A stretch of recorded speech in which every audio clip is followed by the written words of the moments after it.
What is going on, everybody? DeathSpread here. You saw the title, you saw the thumbnail, let's jump right into it. 10 tips. Number 1. The GS45/LR 7.62 are wonderful pack punch. And what I mean by that is when you pack punch these two weapons, mind you, they're not wonder weapons. You get the Mustang and Sally, and you get, I forget the name of the sniper when you pack punch it, but it is explosive. And explosive shots do amazing against Patient-13. It is unbelievable. And I don't know really why. I don't know how it works, but when you just shoot the boss with a regular gun, a regular bullet, it does very minimal damage, right? And I'm talking non-crit points. We'll get to those later. But when you shoot the boss with a Mustang and Sally bullet, especially like double or triple papped, you can honestly win the fight with just that alone, as long as you keep getting ammo. It's unbelievable. So highly recommend the GS45 and or the explosive sniper rifle. And pack punch, not regular. Don't go into this fight with just a pistol, although I do think that would be entertaining.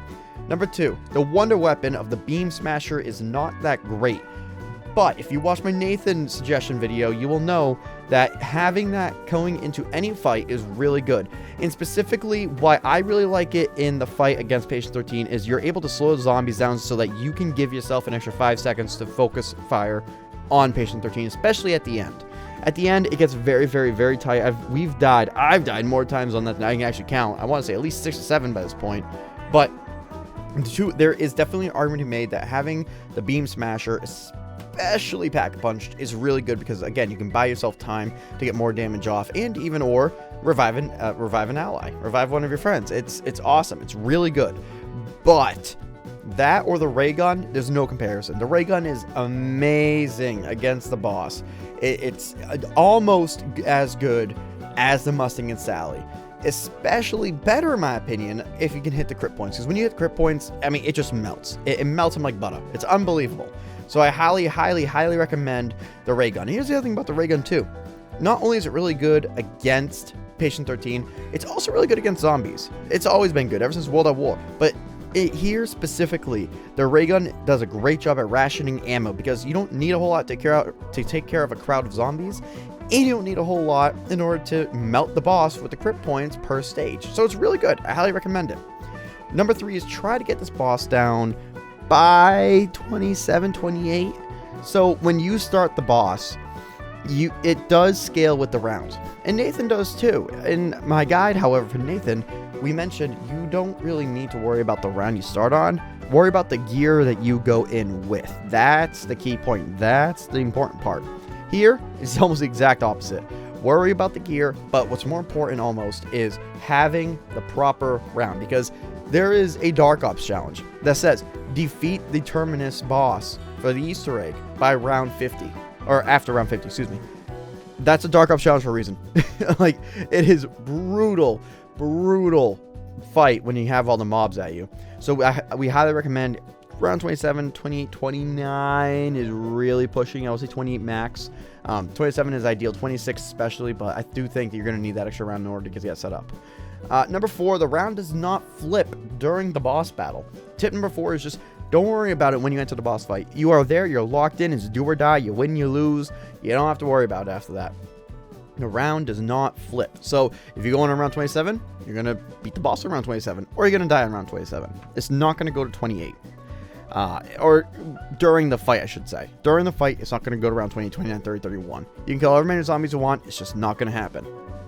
Tip number 5, Gobblegums. Now, I did not mention this in our Nathan fight that Superbench45 and I had, because, to be frank with you, it wasn't that important. I found that the Nathan fight did not need Gobblegums. We were able to do it within 10 seconds. I mean, I wouldn't even be surprised if that was like a borderline record. It was unbelievable. But this, you're going to need the Gobblegums, and you're going to need them very strategically as well. For example, Idolize. You need Idolize. I don't care what anybody else says. It's great. I get it for the Nathan fight and everything. It's really good to have it. You can use it for the Nathan fight. Use it. But you know what? When you're at the very end and you use up your kill streaks on the boss and you use everything else, if you don't use Idolize, good luck.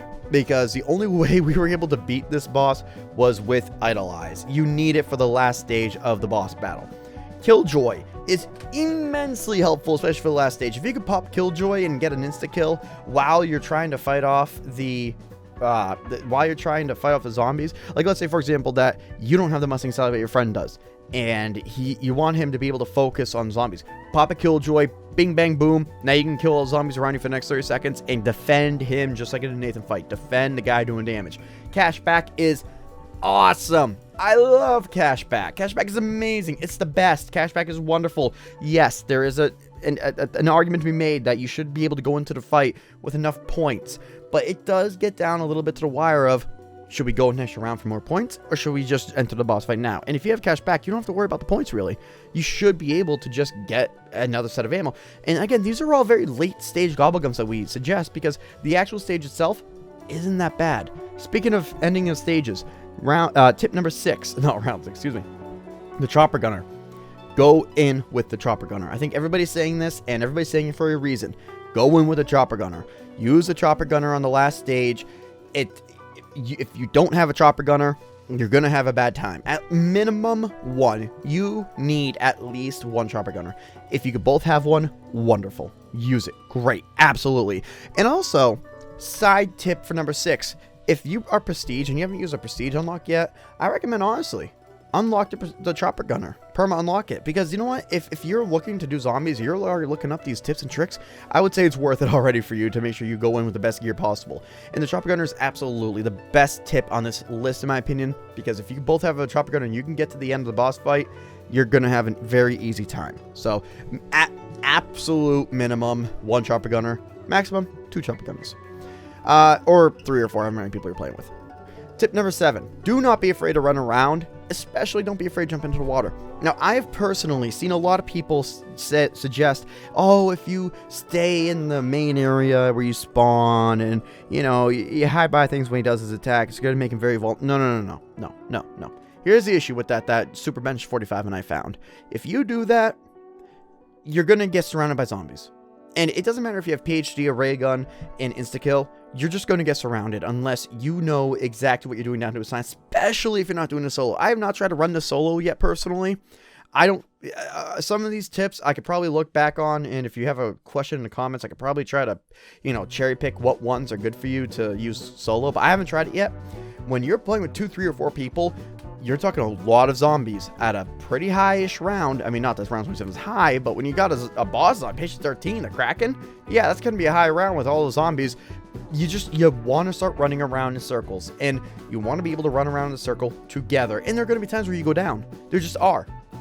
As you're running around, don't be afraid to jump into the water if you have to revive somebody. Honestly, don't be afraid. There's nothing wrong with jumping into the water, especially if your friend can kind of like down swim themselves over to the ladders around the map. Don't be afraid.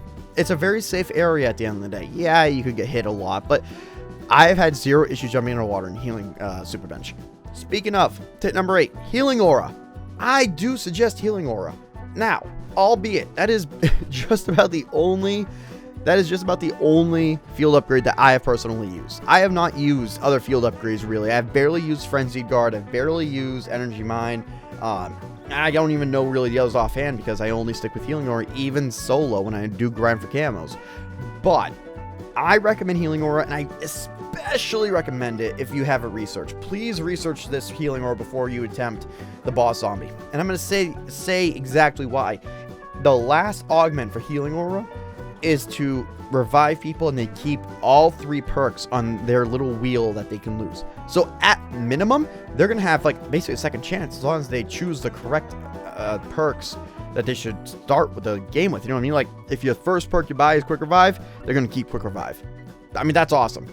Juggernog, they're going to keep Juggernog. If they have the Mustang and Sally and 4th, and they have PhD, you're going to keep PhD, and you don't have to worry about them until the next time. There are Gobblegums that do the same thing, but none, in my opinion, as good as Healing Aura, because it's just so powerful. It really is. Tip number 9, you do not need to hit the critical points with just anything. Like, you can damage the boss by just shooting him. If it says immune, I have heard that either A, it's glitched, or B, I'm just gonna call it Mustang and Sally, I'm sorry. The Mustang and Sally are so powerful it ignores the immune. I have heard that currently. I can't verify that. I found when it says immune, it is immune. However, when you can hit the crit points, it does a lot. And the ray gun is really good against crit points, as I said earlier. But the Mustang and Sally's they just melt the boss. And again, I want to make this very, very, very clear. You do not need to hit the yellow porpoises. Superbench 48.5 and I, for the first 3 attempts, thought that you had to hit the yellow spots. You don't. That is false. That is just a critical point. Don't worry about it. And really, the last big suggestion that I have, honestly, is when you're fighting the tentacles, don't. Just don't. Don't fight tentacles. Even if you get down from a tentacle, you could still hurt Patient-13 while you're downed. I guess that's a side tip, really. That's unrelated to this. But, you know, if you go down, you can still damage the boss, especially with Mustang and Sally or something. But don't worry about the tentacles in the water. Honestly, don't. Because they're important to not die from, absolutely. But they just infinitely respawn. They really do. They're just mobbed at the end of the day. And just being able to outrun them is way more important than taking them down.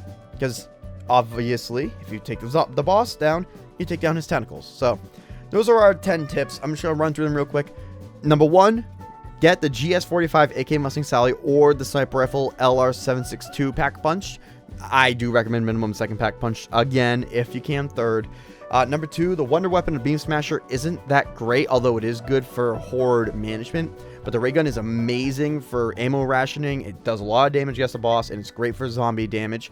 Number 3, try to use by round 27, especially round 28 if you need. Round 29, we don't recommend or after. 4, during the boss battle, rounds do not flip. 5, Gobblegums. Idolize, Killjoy, and Cashback minimum. There are others, especially if playing more people, the more Gobblegums you can use. 6, Chopper Gunner at the end. Multiple Chopper Gunners, and you're going to just win at the end. That's just how it is. 7, don't be afraid to run around, jump into the water. 8, Healing Aura is ideal. You can make the argument for Frenzy Guard. I just don't know enough to talk about it. And also, you can damage the boss while he's down, before I forget. Number 9, you do not need to hit the critical points or the porpoises or the tentacles until it says immune, and even then I've heard it's glitched, although it is encouraged with the ray gun because it does immense damage. And number 10, tentacles in the water, don't worry about them, does not count as boss damage. I hope that these 10 tips help for the boss battle. This is a big boss battle, very difficult. And other than that, guys, that's all I've got for you today. If you're interested in other tips and tricks, please let me know. I loved making the Nathan. Everybody seemed to really enjoy one and had their own tips and tricks. So if you have your own, please tell others in the comments. Help each other out. I still kind of struggle with the idea that this is like a COD Zombies community coming together. But for the first time in my life, I'm witnessing it firsthand. We are a community. And if you guys want to help each other out, go in the comments. Talk amongst each other. I'll chime in whenever I can. But please, give each other help. This is a very tough boss battle. We have, as of recording this, I think 3 days before the direct mode comes out, we won't be able to get the special calling card anymore. And yeah, that's about it, guys. So thank you so much for watching the video. Hope you enjoyed. If you did, please make sure to hit that like button, show your support, get some motivate more views just like this one. Please consider subscribing if you enjoyed. I'm going to do a lot more COD Zombies content. December 1st is a big day. December 1st, a big day for the channel. If you're interested in that, stick around as well. So the 12th anniversary on YouTube. And yeah, check out Superbench 45 while I'm here, I guess. Other than that, thank you all so much for watching. Remember, to somebody, someone who loves you, even if they don't know it yet. Let me know what you thought of this video. I'm still getting used to making these tips and tricks, and I want to do a lot more COD Zombies content. And remember that, again, somebody, someone loves you, even if you don't know it yet, and Jesus loves you. God bless you, you guys. Have a blessed day. Take care. I'll see you in the next one. Goodbye.